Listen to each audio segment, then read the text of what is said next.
Welcome to Law and Order BUX. I'm your host, Bucks County Sheriff Fred Harran. Every corner of Bucks County has a story to tell. Sometimes a story of resilience. Sometimes a story that chills us to the bone. Sometimes a story of government not being able to get out of its own way. Here, the forces of law and order are constantly at work, often behind the scenes. Join us as we delve into the gripping realities of crime and justice in our community. We'll explore the hidden worlds, the difficult decisions, and the unwavering commitment it takes to maintain law and order right here in Bucks County.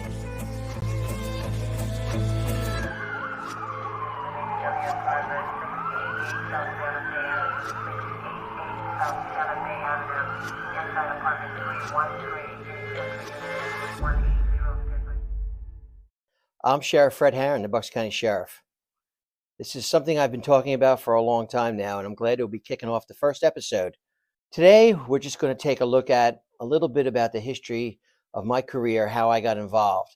It's the only time we're going to talk about it, but I think it's a good way to get the introduction on who I am, where I came from, where I went, where I am now, and where I'm going.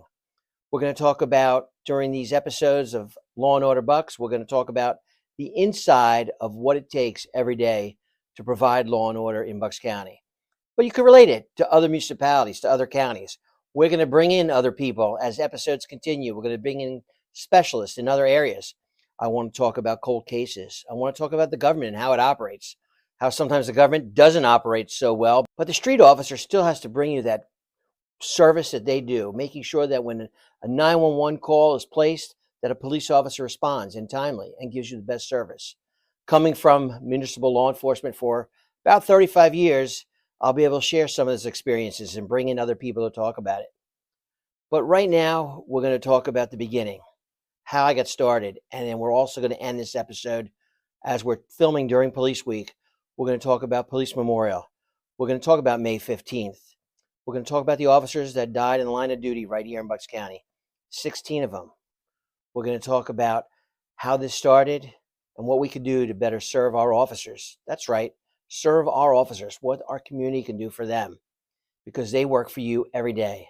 Police officers get up in the morning, men and women, put on a uniform, put on whatever they're supposed to be wearing that day, whether it's plain clothes, whether it's detectives, or the backbone of law enforcement patrol.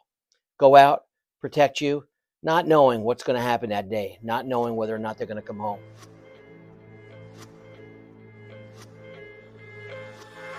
Well, let's go back to the beginning. We'll go back to the very, very beginning. I was born in New York in about 1964. Well, not in about 1964, in 1964. Spent my childhood there. Went to private Hebrew school until 9th grade, at which time I wanted to go to public school. Wanted to kind of see what else was out there. Grew up in a conservative household. My mother had meat and dairy dishes. For those of you that aren't Jewish, you don't combine your meats and your dairies on the same plate. So my mother had two separate sets of dishes in the house. And growing up in New York City, until I came to Pennsylvania, New York City was the only city in the world. If you talk to any New Yorkers, they'll tell you New York's the only city in the world. But in 1978, I went off to high school in New York City. I went to a fairly large public high school, Edward R. Murrow High School. And growing up in New York, I had spent a lot of time on going to Broadway shows. My mother had taken me to a lot of shows, and that was something I was always interested in, the theater. So I left after high school, which was a communication school, Edward R. Murrow, the great communicator. I left New York and came here to Pennsylvania, right outside of Philadelphia. It was Beaver College at the time, 1982, after high school. And I went 2 years as a theater major, and then realized I better learn to make coffee because I wasn't going to make any money in the theater. So I decided to change to political science, thinking I'm not really sure what I was going to do. But I can remember, now I'm 18, 19, 20 years old at the time, but I can remember being a 12-year-old or maybe 10-year-old back in the 70s, and I wanted to be a New York City police officer. And my father and my parents quickly talked me out of that. That was not what they had in mind for me. My father was a doctor in New York. He had a lot of NYPD patients. The Knapp Commission was going on in New York at the time. It was a commission investigating police corruption. And the police officers, I remember, would tell me, stay away from law enforcement. It's not the career you want to go into. So again, that put me back on that road to theater. But then after college, after I turned to political science, I graduated in '86, and now I had to get a job. So I had a couple of part-time jobs for a couple of months, just had to, pay rent. And then 3 departments were hiring at the time: Falls Township, Pennsylvania State Police, and Bensalem Township Police. Never really heard of any of them, even the Pennsylvania State Police. Bensalem was the first one that got back to me and hired me. So after I took the testing process, I got hired in Bensalem, and I thought, man, what an amazing opportunity. I just remember those first days and how excited I got to be a police officer, going back to when I was 10 or 11, even after my parents talked me out of it, but now I got to do it. So I was very, very excited about this. But I remember 2 weeks on the job, and I got a call for a suspicious person behind the Radford Motel. It's on Route 13, right across from Dom's Seafood in Bensalem Township. So I was driving alone. We didn't ride 2-man cars. I was driving alone. I pulled behind, and there was a guy behind there. Just meet the description that the radio gave me. I got out of my car. The guy was walking towards me. Obviously, there was something not right with him, and he had his hands behind his back. Fresh out of the police academy, I knew what to do. Sir, let me see your hands, sir. Stop walking, sir. Let me see your hands. Kept walking to me, had his hands behind his back, and I'm like, oh my God, what is this guy doing? So I quickly drew my weapon and ordered him to pull his hands from behind his back in front of him. He continued to walk towards me, and as he pulled his hands from behind his back, he started throwing human feces at me. And I quickly retreated to my car as the you-know-what was literally hitting the windshield. And I sat in the car for a few minutes as human feces was hitting that car. And I said, I'm the second college graduate here. What the hell am I doing? This guy is throwing crap at me. And I think I was making maybe $9 an hour, something like that. It wasn't a lot of money. And I called it in. We got other officers down there. We were able to subdue the guy and get him to a mental health facility. And for a minute, I thought that was it. I was going to quit, but I didn't. And 39 years later, I'm still here. But that was quite an eye-opening experience, what was to come.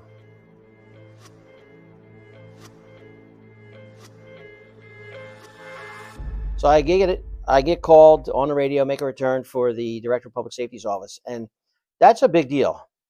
I'm a new guy. I'm like, what on earth could I have done that the boss wants to see me? So I get in there and I get into his office. He said, sit down. And I think, that's it. I'm about to be fired. And he says, I've been reached out by a school district, and the district attorney was Alan Rubenstein at the time. So you can really see how far we're going back. Alan Rubenstein was the district attorney, and the chief was reached out by another municipality and their school district. And they said, we are having a drug problem in our school, and we want to put a police officer undercover in the school. We need somebody that's not known and somebody that, has a little tact, I guess, or who knows. Remember, I was a theater major now, folks, so I'm a good actor, I guess, back then. By the way, the only role I ever had on stage was I played Big Julie in Guys and Dolls. My line was, now we'll play with my dice. See, I couldn't even remember it now. So that's as far as I got in theater. But he said, would you be interested in going undercover in a high school to find narcotics, buy narcotics, and, make arrests? Now, guess what was big on TV at the time? Johnny Depp was all the rage. 21 Jump Street was a hot show on television.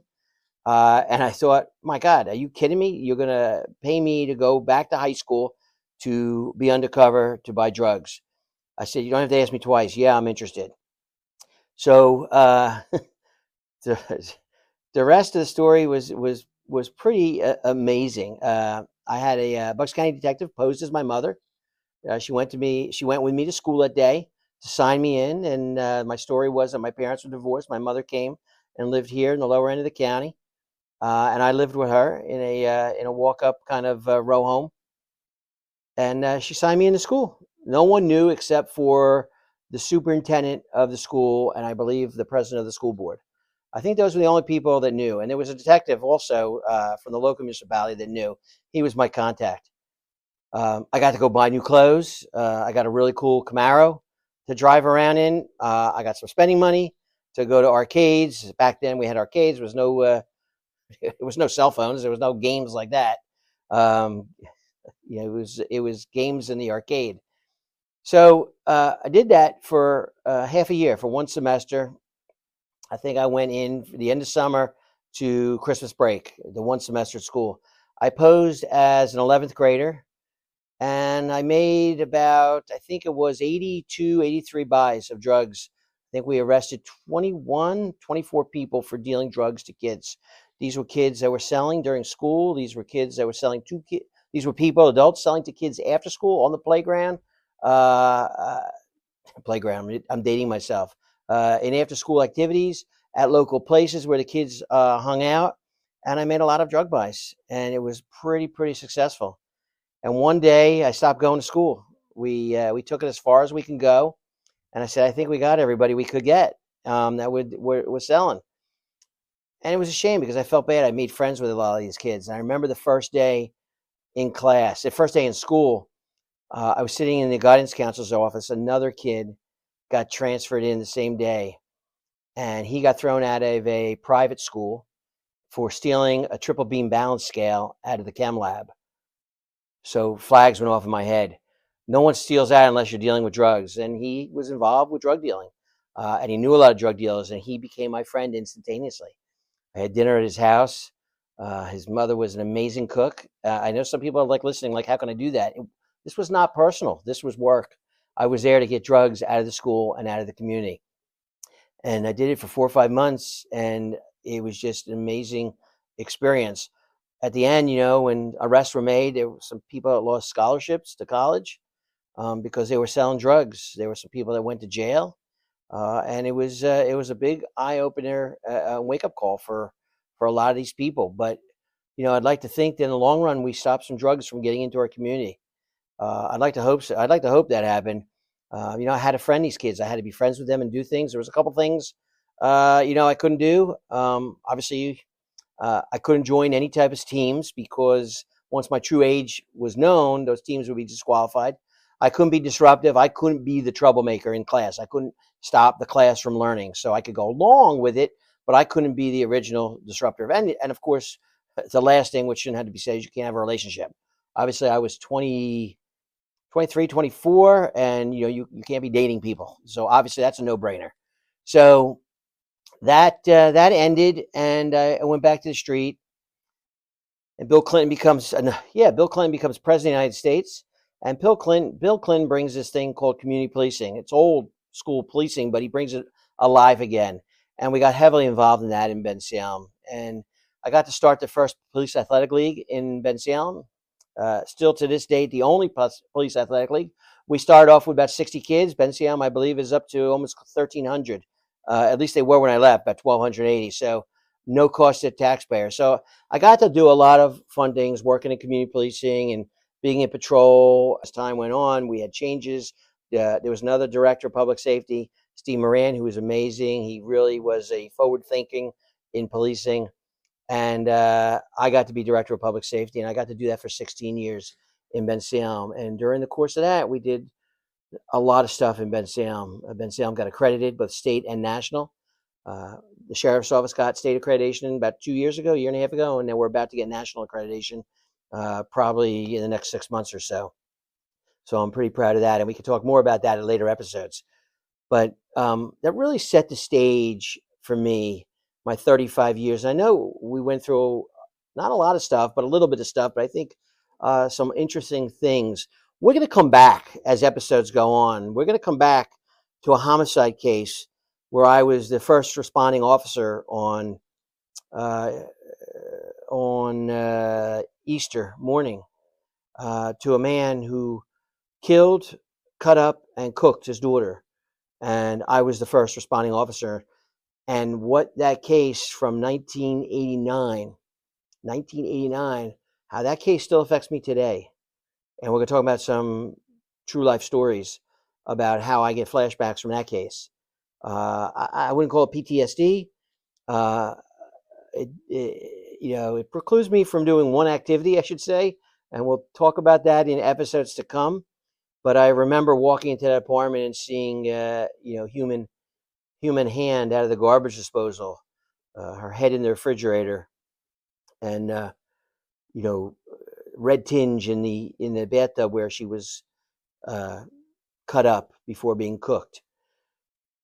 So we'll talk about that in episodes to come, and a little bit more about that case and how police sometimes have a very sick sense of humor to get through these things. But these are things that I got to experience in Bensalem. We got to do some amazing programs with a lot of organizations here in the county, both county and federal level. I got to do some great things with the FBI, with DEA, and we're doing that stuff here in the sheriff's office. So I guess that set me up 35 years, and I was approached to run for sheriff of BUX County.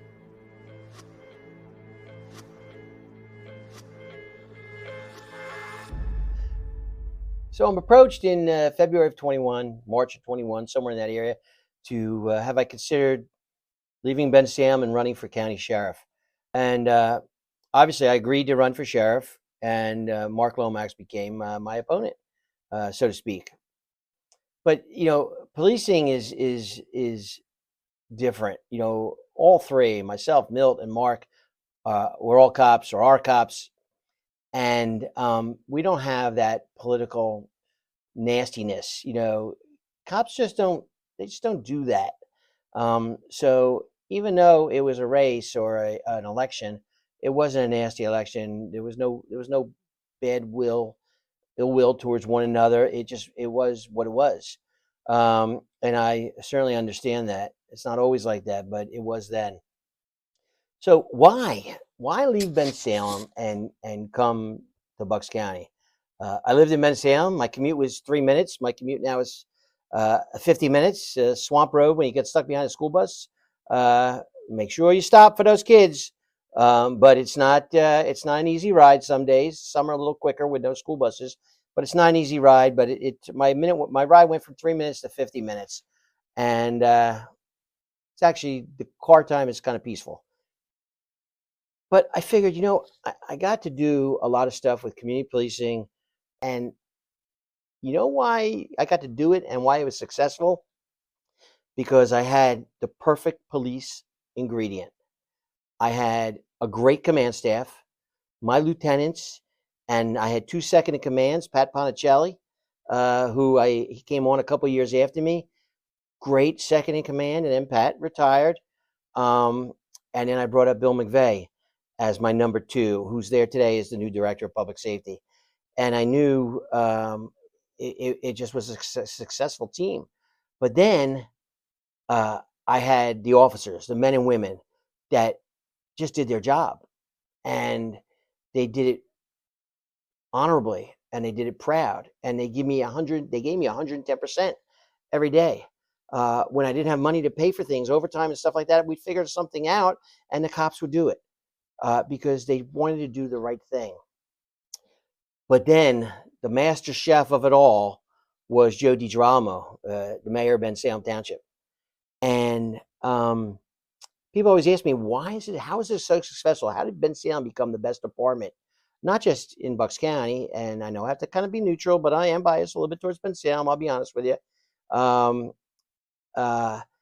How does everything work there? I said, because my boss, the mayor, loves cops and hates criminals. And I said, when you have an elected official with that attitude, it's a pretty good recipe. So I think the mayor knew that. So when I got the opportunity to come up here and run for sheriff, I knew that Bill McVeigh, I'm leaving it in good hands. And I said, it's time to go. I made my peace. I was on the top of my game. I thought, we've done a great job in Bensalem, and Bensalem is only going to continue to rise under that leader. But then I ran for sheriff in November 21, won that election, and took office January 22, and immediately wanted to do new things. I'm not so sure some of the elected officials up here thought that was a good idea, meaning that I think a lot of them thought just do same old, but I was not coming up here to do same old. I was coming up here to take this department to new heights, I should say. And the men and women here, I didn't really know them very well, but they are incredible law enforcement officers. They do a great job. They're giving me 110% every day, and I'm very proud of that. As I told you a few minutes ago, we are now state accredited, and we are about to be national accredited, something called CALIA. And the only other agency in Bucks County that has that is Bensalem Township. So I'm very excited about that. And I wanted to be able to take the stuff that we did in Bensalem, take it countywide. Now, wait a minute. I called 911 and local police, municipality, or Quakertown, or Yardley Borough, or Bristol Borough, or Middletown Township. They're the ones that show up at your door. So what do the sheriffs do in Bucks County? That's a great question. So Pennsylvania is a commonwealth. So what that means is there's 4 commonwealths in the United States: Pennsylvania, Virginia, Massachusetts, and something we all familiar with, the Kentucky Derby just passed. Kentucky's the 4th commonwealth. And really one of the big differences, and again, I'm not a history major, so to speak. Commonwealth, the authority goes to the lowest form of government. So here in Pennsylvania, we have 1,200 police departments, most of which have less than 10 officers. 50% of them have less than 10 officers because every municipality has their own police department. Not necessarily the best business model, but it seems to work. Towns have their own police department. So the sheriff's office, when you call 911, you don't get the Bucks County Sheriffs. So I always look at us, we are a support service for the municipal police. But our big responsibilities are a couple of major things. We are responsible for the prisoner transports, picking up prisoners. So that's a big thing. We're out serving warrants. I have 2 warrant divisions out there, 2 warrant squads out there with a supervisor. We have a civil team. We have a whole unit out for people that are not paying child support, people, custody issues, things of that nature. So we have a civil team out there, and we have a criminal warrant team. And we have men and women that are out there every day serving warrants. And when I came in here, I had about 7,800 outstanding warrants. As of 2 weeks ago, we had 4,651 outstanding warrants. So we're chipping away at that. So we take in more warrants than we could possibly serve in a day. But we're going to keep chipping away. And I think that's important because people that commit crime and don't show up for court, do you think they're not committing crime? They're going out and committing more crimes. So if you get them off the street and you bring them in, you bring them before judges, and judges do whatever the judges are going to do with them. Some go to jail, some do not go to jail, and there's reasons for that. At least we're bringing them in and stops them from committing crime, especially the ones that are going to jail. And that's what my job is, whether it's municipal policing or the sheriff of the county. And we're going to talk into more duties of the sheriff. But, I live by a philosophy. Yeah, we're going to talk about that later. We'll get back to the philosophy in a few minutes. So what else do the sheriffs do? Unfortunately, if you don't pay your mortgage, it's the sheriff's. You don't pay your MasterCard bill, it's the sheriff's. You owe Johnny some money, he takes you to court, it's the sheriff's to come and levy your property. Judge orders your guns taken away because you're an abusive person, it's the sheriff's do that. We serve protection from abuse orders. Somebody comes in and gets a protection from abuse order against you, most of the time it's going to be the sheriff's. Any court order is served by the sheriff's. Security of this building. We have courtrooms going all day long. Judges, it's our job to protect the judges, and in no specific order, protect the defendants, protect the witnesses, protect the victims, protect the attorneys, protect everyone that comes into this building. The guests, whoever might come into this building, people that are observing courtrooms, that's our job, is to make sure that they're protected by checking them, screening them, and make sure we have officers in all the courtrooms moving the prisoners around. Those are just some of the functions. In weeks to come, we're going to get into more functions. But since I got here, we added a honor guard unit. We added three canines, which we did not have. They are not drug dogs. They are bomb dogs. And they have patrol capability. And they have article search capability and missing person capability. So we have 3 dogs that are out there. And these were all, vast majority of the funds were all from donations and other organizations that were able to get us the dogs through fundraising and things of that nature. So I have a team out there of specially extra mental health trained officers. We have homeless people that have mental health problems too. Not all homeless have mental health, but some have mental health that have warrants for their arrest because their paths have crossed the criminal justice system. Um, just just because they commit a crime doesn't mean they're a horrible person. People commit crimes for all kinds of reasons, and we're going to get into that weeks to come. We're going to get into why people commit crime, the different crimes, the mental health problem that we're facing. This team of officers deputies are specially trained with mental health. They go out, and a lot of the homeless folks have warrants for their arrest. We get these warrants dealt with properly with a judge because these folks don't need to be incarcerated. We need to get them housing. We need to get them help. A lot of it is low-level crime, but there's still an active warrant for their arrest. So that's a little bit of a nutshell what the sheriff's office does. We have 77 sworn with me and a support staff. We have about 94, 95 people with support staff. So, and everybody's got specialties, our support staff, and they do an amazing job. They do a hard job. And we don't have any room for error. We do not have room for error when we're taking people's property and things like this. And this is a horrible part of the job. But we're going to talk more about that as time goes on.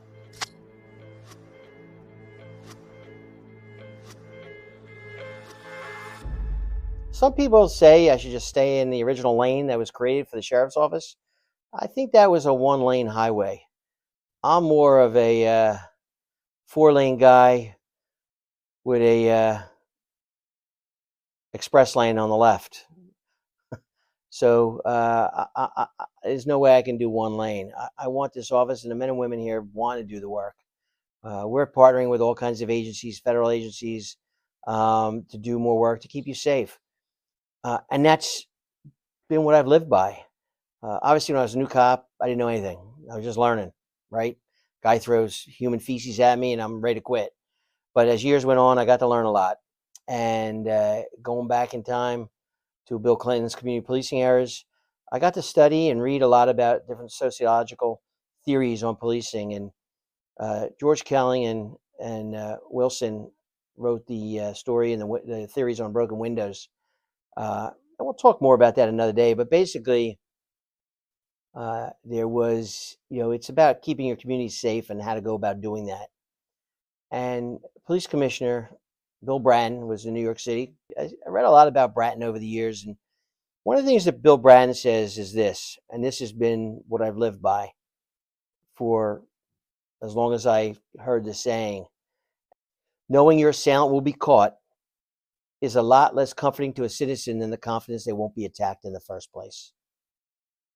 Knowing your assailant will be caught is a lot less comforting to a citizen than the confidence they won't be attacked in the first place. What does that mean? It means this: people don't want to be victims of crime. That you made an arrest is nice. That's great, and they appreciate it, and that's our job. But our job is not that as primary. Our job is this. Our job is to make sure that tomorrow there's one less victim in Bensalem, in Bristol Borough, in Quakertown, in Yardley Borough, in Buckingham, wherever you are in this county. Our job, out of the 900 plus police officers, probably close to 1,100 with all the other law enforcement agencies in the county, the job of every single one, every man and woman, is to make sure that you are not a victim tomorrow, that your family's not a victim, whether it's be property or some sort of violence. That's our job. We've got a great county. It's a very safe county, but we have crime. To think that crime is out of our reach is ridiculous. But as we finish up today, for the moment, let's not forget those officers, 16 of them in Bucks County, 16 officers that were killed in the line of duty in Bucks County. The first one being February 23rd, 1898, and the 16th, May 22nd, 2022. Let's not forget about, since 1786, when policing really kind of started in the United States, the 24,000 law officers that were killed in the line of duty. Every single day, police officers put on a uniform, a suit, undercover clothes, SWAT gear, tactical gear, whatever it is, canine uniforms, and they go out to answer calls, to protect you and your family and the visitors of this great county and everybody passing through. And they do that every day without hesitation, without wondering whether or not they're coming home. And it's very possible. There's no such thing as a routine call. There's no such thing as a routine car stop. I've been hurt in the line of duty, but it's through the training and the great teamwork that we have here that keeps us alive. And you're going to hear about all that. Not only what keeps us alive, but what makes us tick. Follow us in the weeks and the months to come, because I'm going to enjoy bringing you this podcast. Maybe it's the theater in me coming back out. Maybe 39 years later of working, maybe I get to go back to Guys and Dolls, and now we'll play with my dice. Thank you for joining us as we explore another aspect of law enforcement in Bucks County. To stay up to date on future episodes and gain further insight into the work we do, be sure to like, subscribe, and leave a review wherever you get your podcasts. For more information about the Bucks County Sheriff's Office and the services we provide, please visit our website and be sure to download the official Bucks County Sheriff's Office app, available on Google Play and in the App Store. Join us next time for another in-depth look at law and order right here in Bucks County.